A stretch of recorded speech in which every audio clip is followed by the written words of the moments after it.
Understanding rent data is critical for any real estate investor when evaluating a deal. Knowing what a property can rent for today is valuable. However, knowing what a property can rent for in the future, say 1 or 3 years out, is even more powerful. In this video, I'm going to use the Rentcast API to get market rental data, and we will use this to forecast out what rent would look like in the future. My name is Ariel Herrera, your fellow data scientist with the Tech and Real Estate channel, where we bridge the gap between real estate and technology. My goal for this channel is to simplify success for you and help you avoid a lot of the mistakes and trials and errors that I made in my investment journey 4 years ago. And so I want to help you build a data-driven business with APIs to improve your processes, as well as leveraging some machine learning and AI as well. And if that's exciting for you, be sure to hit the like button so we can reach a wider audience, and be sure to subscribe for new videos every single week. All right, let's get started. Right now, I'm on Rentcast's home page. Rentcast allows us to look up rent prices that are accurate and have comparables as well. You could use the user interface tool, which you could see down here, which will give us back our rent estimate, comparables, similarity score too. However, you could also use the API to do this programmatically and at scale. I've detailed prior videos of how to do this with Python for market rental stats, for property estimates, rental estimates, and property records. I've even gone as far as showing you how to do this without code by using Zapier. Now, the purposes of this video is to show us how we can forecast rental market prices based on past activity. So I'm going to go over now to Google Colab, which is a free notebook environment. So instead of having Python installed on your machine and working with different versions, you could do this all in the cloud for free without having to fumble through those issues. You could use directly the link below to sign up, one, for Rentcast API key, which is free to get started with, and second, to make a clone of this file. So if you go to File and save a copy in Drive, this will allow you to run the same cells that I'm doing in this video. We are going to look at particularly rent estimates from a historical period. We are going to use Profit, Facebook Profit, which is a Python package. So I'm going to run play to install packages and then execute the following cell to import libraries we're going to use. Now, if you're brand new to Python, no worries. I will walk through this step by step so you can understand how this is orchestrated at a high level, but I highly suggest for you to check out my free Python series that takes you from beginner to hero using all real estate related examples, and is for free on YouTube. You could also take my course, which brings you to that additional expert level. So here I'm going to enter in my Rentcast API key, which you should already have. Click enter, and now that's going to be assigned to this variable called Rentcast API key. Particularly, I want to get market stats for a zip code. And in this case, I'm selecting 33610, which is a zip code in Ybor City. So if we look at Tampa on a map, Tampa is the city that I currently reside in. And if we zoom in a bit, we could see that there's this downtown area called Ybor City that is central within the area, and also very up and coming with lots of attractions around. If we look at Ybor City particularly, we could look at images, and as you could see, it has a lot going on, including restaurants, bars, and fun activities. So let's imagine we want to invest in Ybor City within Tampa, Florida. One of the things that we want to observe is whether or not rent's expected to increase, if so, what amount, and how does that impact our cash flow. So I have our zip code 33610. We could press play and we could view our variable zip code, and we could see it in our output as a string. Next, we're going to use Rentcast API to get market level data. If we go to the API docs, we could see more information. We have data related to rent estimates, and then towards the bottom, we have market statistics. Market statistics will get us back aggregate data for rent averages. And this goes as granular as the bedroom as well. So we could see, say back 2 years ago, what 3-bedroom single family homes were priced at on average for rent and how that's changed month over month. We have 2 different inputs, one that's required, which is zip code, and 2 that's optional, which is history range.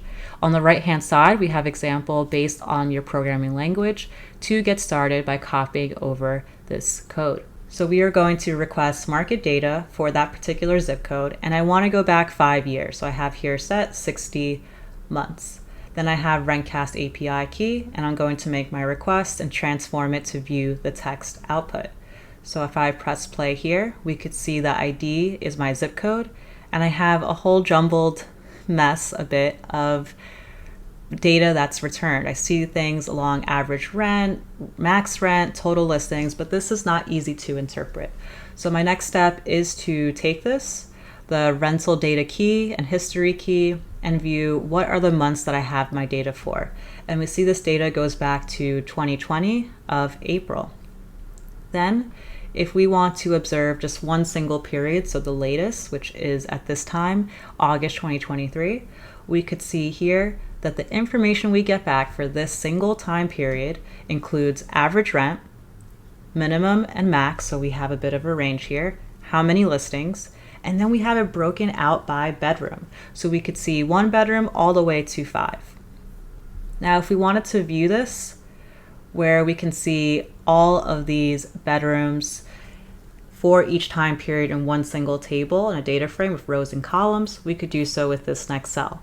I have detailed what this code is in prior videos when looking at the market stats, so that's why I'm going through it a little bit faster so we can observe more of the forecasting. Now going down, I'm going to run these 2 cells. We're using Plotly Express here, and we're filtering just on bedrooms between 1 to 4. And we could see that generally there has been an increase of rent from 2020 and has somewhat become a little bit stable. We could see for 4-bedroom it's increased a little bit more. And then we could look at year-over-year changes, which we saw year-over-year, the highest growth for the zip code across looks like 4-bedroom and 2-bedroom was in that July 2021 period, which makes sense because real estate is seasonal. So we typically see higher growth in rents during the summer months. And it seems like this was kind of a peak right after the 2020 events. So it makes sense why we see the increase here. Now that we have our historical rental market rates for our particular zip code, we are ready to forecast future months. We're going to use Facebook Profit, which is an open source time series forecasting library developed by Facebook. Facebook Profit uses additive models where nonlinear trends are fitted with yearly, weekly, and daily seasonality. This is useful for real estate since we do have seasonality. We typically have more transactions in the summer months when it comes to properties sold as well as properties rented out. There are 5 main benefits of using Facebook Profit for forecasting. First, it's automatic. It's easy and completely automatic to be able to use, so you don't have to have some complicated Excel formula to be able to do time series. It is also accurate. Facebook Profit has been shown to be accurate in a variety of forecasting tasks, so being used for web traffic, social media engagement, and financial data forecasting. It is also very fast, as you'll see below, and is flexible since you could use it for multiple different time series data. It is also robust to outliers and missing data too. So let's start by filtering our data set and getting it ready for our model. So let's imagine that we only care about, in this scenario, 3 bedrooms. Maybe we've looked and observed the charts that we had previously and see that 3 bedrooms have had a lot of growth historically, and we want to invest within that subset. I'm going to add 2 columns. So I'm going to press run here for ourselves so you could see what those 2 columns are. DS, which stands for our date, and what we want to do is get our date into a format that could be read in easily by our model. So previously, if we go to our data frame, we could see that our date was just the year and the month. Now we are adding the day -01 so that it looks like a full month and date.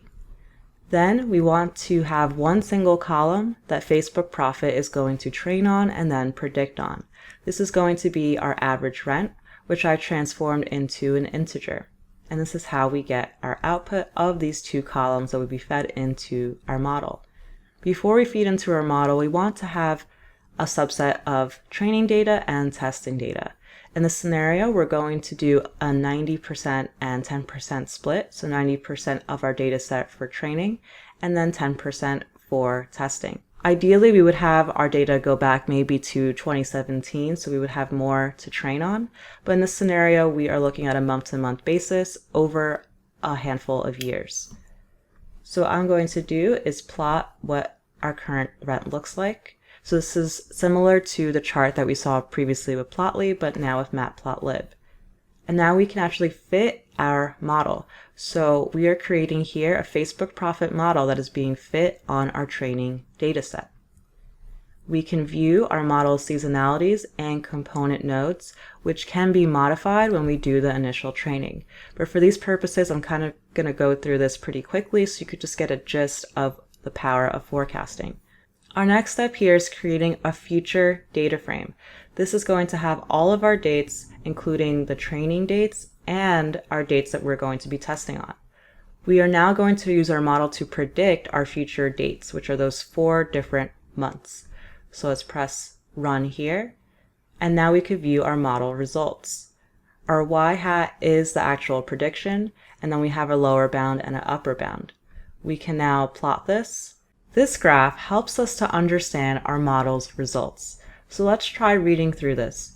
The black dots are the actual values. Then we have a line chart, which is in dark blue, and that is our y-hat prediction. Then our lower bound and upper bound are the shaded.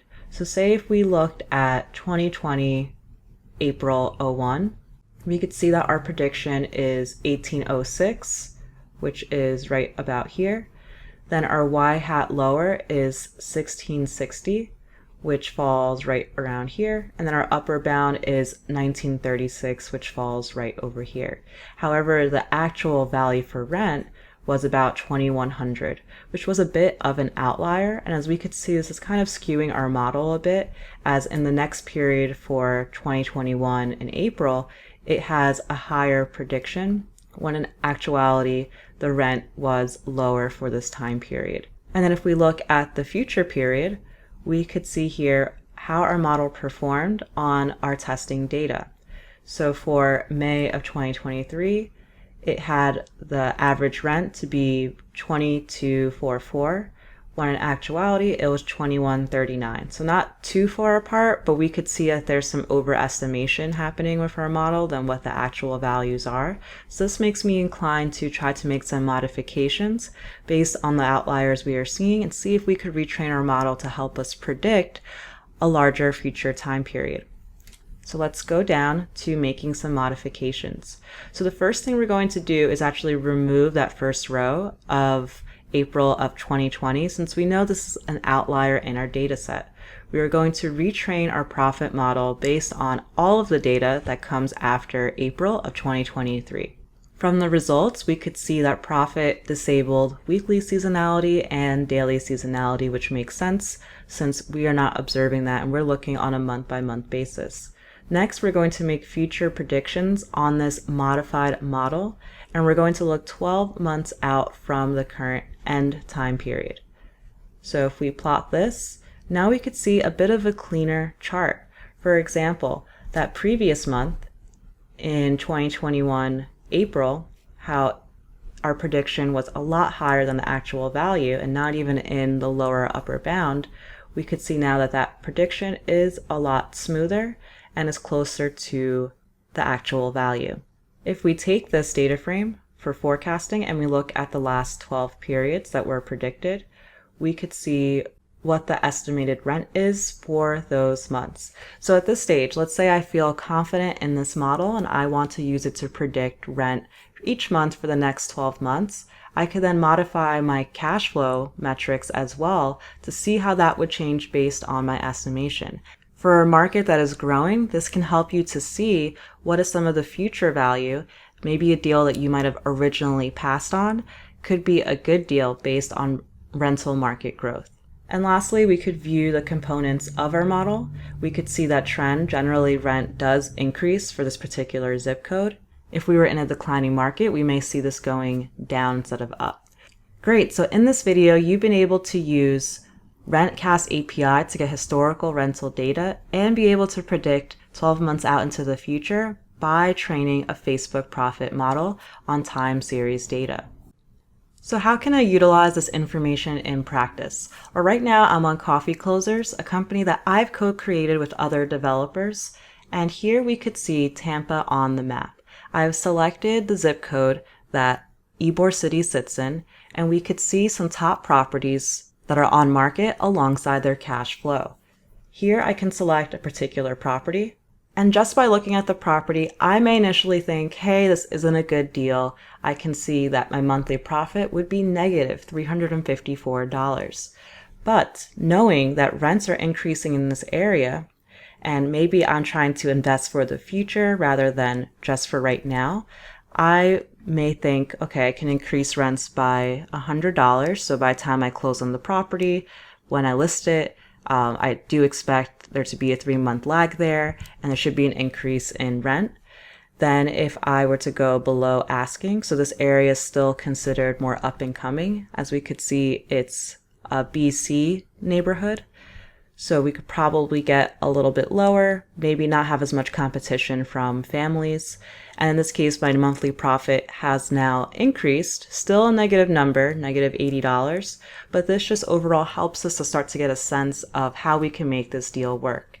We could see particularly that this property is ADU eligible, which means it is zoned to legally add a unit. So maybe we want to say, all right, I can add a unit. Let's say I did. I can increase the rents by maybe $300. This will now change to $5, and we have seen our monthly profit increase. I hope this tutorial has been useful and opened your mind on how we could use time series forecasting for rents and possibly even for sales estimate as well down the line. If you're interested for me to do a video on that, please leave comments below. As well, if you'd like to see some forecasting within our Coffee Closers product, please let us know in the comments as well. If you haven't already, join our Tech and Real Estate Facebook group where you can collaborate with other individuals, even including developers, to create your own neat tool. All right, thanks for watching. I'll see you in the next episode.